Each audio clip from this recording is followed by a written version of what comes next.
Alexis Lacroix, bonjour. Eva Soto, bonjour. Vous êtes le directeur d'Actu-J et on revient aujourd'hui dans cette chronique politique avec vous sur la visite du ministre israélien des Affaires étrangères, Gideon Sa'ar, en France, puisque vous étiez hier à sa conférence de presse. Et à Paris, le ministre des Affaires étrangères israélien a été passé au grill des questions sur le rapprochement entre Jérusalem et l'extrême droite. Le sujet est éminemment délicat. En mars dernier, l'invitation du ministre de la Diaspora, Amichai Shikli, à Marion Maréchal Le Pen et à Jordan Bardella a suscité des remous. La plupart des organisations juives ont boycotté cette conférence qui, de surcroît, était consacrée à la lutte contre l'antisémitisme. Pour commencer, on écoute Yigal Palmor sur notre antenne en mars dernier. Il est en charge des relations internationales de l'Agence juive. Tout dans ce domaine doit être fait en pleine coordination avec les institutions communautaires. On n'a pas le droit de leur mettre un poignard dans le dos. On n'a pas le droit, depuis Israël, de leur dire, de leur imposer qui est respectable en matière d'antisémitisme et qui ne l'est pas. C'est d'abord l'attitude de la communauté juive qui doit prévaloir. On le voit donc, Alexis, sujet éminemment délicat. Alors, comment le ministre des Affaires étrangères israélien, Gideon Sa'ar, a justifié l'ouverture de ces discussions entre Israël et des partis d'extrême droite? J'allais dire à la Gideon Sa'ar, c'est-à-dire dans la grande tradition d'une droite israélienne béguiniste, tournée vers l'Alliance Atlantique, tournée vers l'Europe, libérale et non pas illibérale comme l'est une partie de la droite israélienne d'aujourd'hui sous l'influence de certains partenaires de compromis gouvernemental de Benjamin Netanyahou. Donc il l'a fait, j'allais dire, avec intelligence, probablement d'ailleurs en ayant préparé ce qu'on appelle des éléments de langage en politique, mais néanmoins c'était balancé, si vous voulez, balanced. Il a dit d'un côté qu'il fallait tenir compte des évolutions incontestables d'un certain nombre de formations classées à l'extrême droite, disons populistes, avec même des éléments d'ailleurs de xénophobie, c'était pas dans sa bouche, mais on les a mis en une récemment d'actualité juive, les liaisons dangereuses. Aujourd'hui, on a posé la question, est-ce qu'il y a des liaisons dangereuses de l'État juif avec un certain nombre de partis qui sont des partis qui représentent plutôt le nationalisme populiste en Europe? Et il a noté qu'effectivement, et ça, si vous voulez, il faut être honnête, c'est toujours pareil dans la description des phénomènes, un certain nombre de ces partis en Europe ont évolué vers des positions qui sont moins défavorables à Israël que dans leur ADN historique et plutôt ou même carrément en défense des Juifs face aux vagues actuelles de la haine qui sont d'abord et avant tout des vagues islamistes. Et puis, il a ajouté un élément qui me paraît non négligeable non plus. Vous le savez très bien, Eva, vous connaissez très bien ces sujets depuis fort longtemps. Dans les extrêmes droites européennes, on peut dire qu'il y a eu un bord à bord, un flirt très poussé avec ce que le ministre des Affaires étrangères, Gideon Sa'ar, hier a appelé l'Holocauste denial, c'est-à-dire la négation de l'Holocauste.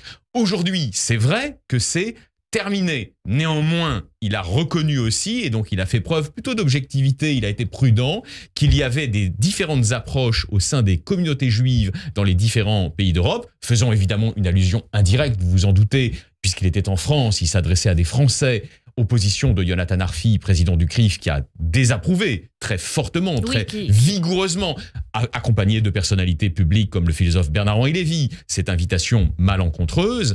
Il y a fait allusion sans les nommer, mais enfin, tout le monde pensait à eux. Et donc, il a reconnu qu'il y avait different approaches, comme il a dit dans son anglais, donc des approches différentes et antagonistes de ce sujet. Mais il a quand même, vous le sentez bien, affirmer de façon intelligente et mesurée la nouvelle position, je ne dis pas de l'État d'Israël, il faut être très prudent, mais du gouvernement israélien actuel, qui consiste à ouvrir une discussion serrée, c'est pas une discussion complaisante, mais une discussion serrée avec ces différents partis, à l'instar du Rassemblement national. Vous l'avez dit, Gideon Sa'ar, c'est un membre de la droite israélienne, plutôt traditionnelle, c'est-à-dire ce qu'on appelle habituellement la droite libérale. Avant d'entrer dans le gouvernement de Benjamin Netanyahou, il était très critique, y compris concernant ces questions-là, concernant les alliances avec des partis de droite illibérale qu'avaient commencé à choisir le gouvernement israélien. Est-ce que la droite israélienne est en train de changer ? Alors, vous posez comme à l'accoutumée des questions fondamentales de structure. Dans le cadre d'une chronique brève et en direct à cette antenne, il est difficile de répondre avec certitude. Néanmoins, si on prend son exemple, moi je me souviens, vous voyez, au moment où Naftali Bennett gouvernait Israël avec une coalition relativement hétéroclite qui ressemble d'ailleurs un petit peu, s'il faut faire des comparaisons, avec le gouvernement Bayrou, c'est-à-dire conjoignant des gens de centre-gauche, des gens de centre-droit, etc. Eh bien, effectivement, Gideon Sa'ar, en privé mais aussi en public, ne ménageait pas ses critiques à l'égard de l'opposition à ce gouvernement. Et rappelez-vous, l'opposition au gouvernement Bennett, c'était d'abord et avant tout le Likoud de Netanyahou. Donc il faisait entendre une petite musique au sein de la famille dite révisionnistes, les héritiers, disons, de Menachem Begin, qui étaient plutôt favorables au libéralisme politique classique, qui a longtemps prévalu et fonctionné en alternance avec le socialisme israélien, vous le savez bien. C'est Golda Meir, c'est toutes ces personnes-là qui représentent cette tradition en alternance avec le béguinisme. Ça a fonctionné comme ça pendant longtemps. Et donc il faisait plutôt entendre une petite musique qui était celle du libéralisme politique, sous-entendu tourné vers l'Alliance Atlantique et tourné vers les Européens.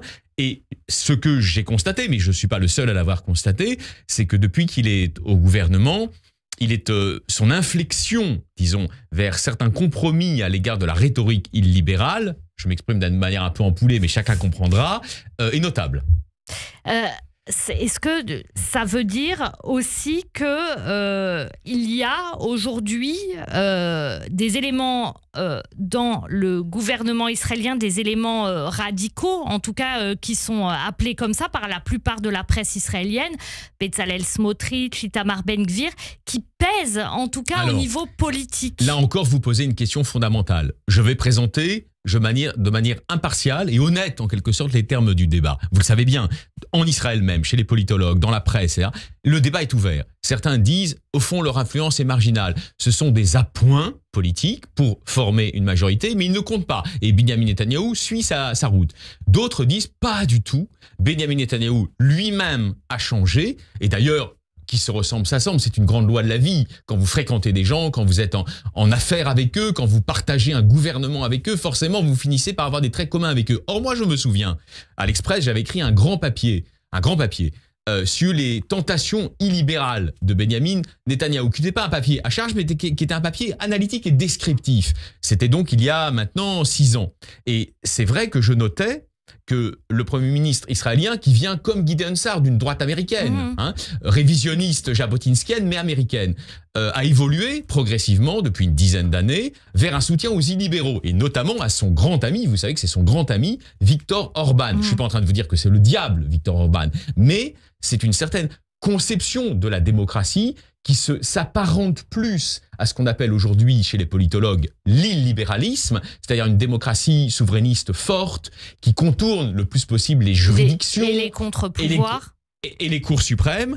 Ça s'apparente plus à cela, c'est absolument incontestable, qu'à la définition classique, canonique de la démocratie libérale telle qu'elle a prévalu encore une fois pendant longtemps en Israël. Donc je pense que pour résumer, vous voyez, j'essaye d'être nuancé, nous sommes à un turning point, nous sommes à un moment d'hésitation au sein de la droite israélienne. Il y a des gens qui sont les partisans du maintien de la tradition de la droite israélienne, et puis il y a des gens qui sont probablement en train d'évoluer vers quelque chose de nouveau, qui n'est pas l'extrême droite stricto sensu, mais qui serait une droite retrempée dans un populisme nationaliste qui constitue de ce point de vue-là une rupture avec la tradition de Jabotinsky, malgré les apparences. Merci beaucoup Alexis Lacroix. Donc à suivre, bien sûr, on en reparlera sur Radio J. Merci, avec bonne plaisir, journée à vous. Eva. Shabbat Shalom. Shabbat Shalom, bien sûr. Radio J.